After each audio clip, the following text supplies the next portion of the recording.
হাঁটতে হাঁটতে চলে আসলাম আরেকটি খাবারের দোকানে। দেখা যাক এখানে কি কি বিক্রি করছে আমাদের ছোট ভাইটি। তোমার নাম কি? রিপন। তুমি এখানে কি কি বিক্রি করছো? ঝালমুড়ি আছে, বেলপুরি আছে, ফুচকা আছে। বেলপুরি, মানে এই পুরিটা কি বেলের মতন? না, তাহলে পাপড়ের মতো। পাঁপড়ের মতো। কই বেলপুরিটা? এটার ভিতরে। আচ্ছা, একটু বেলপুরিটা আমরা দেখি। আমরা অনেক সময় চটপটি দোকানে, ফুচকার দোকানে বেলপুরি খাই। এখানে একটু দেখছি বেলপুরিটা আসলে কেমন। কিন্তু বেলপুরিটা তো ফুলে নাই, এটা হাতের বানানো। হাতের বানানো, এই জন্য ফুলে নাই। এটা ফোলা নেই, এটা এইভাবে, এটার উপরে তুমি মশলা দিয়ে দাও। এখানে অনেক মশলা আছে, টক আছে। এই টকটা কি তেঁতুলের তৈরি? শুরু থেকে। শুধু তেঁতুল। অনেক চটপটির দোকানে আমি দেখেছি, আপনারাও জানেন, মেডিসিন দিয়ে তেঁতুলের টক তৈরি করা হয়, পানি তৈরি করা হয়।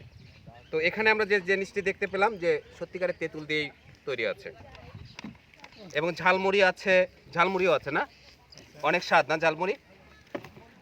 সম্মানিত দর্শক, এই গোলাপগ্রামে যারা আসবেন, অনেক খাবারের আইটেম আছে আশেপাশে, ঘুরে ঘুরে দেখবেন এবং খাবেন তাদের কাছ থেকে। কেন বললেন না যে এখানে গোলাপগ্রামে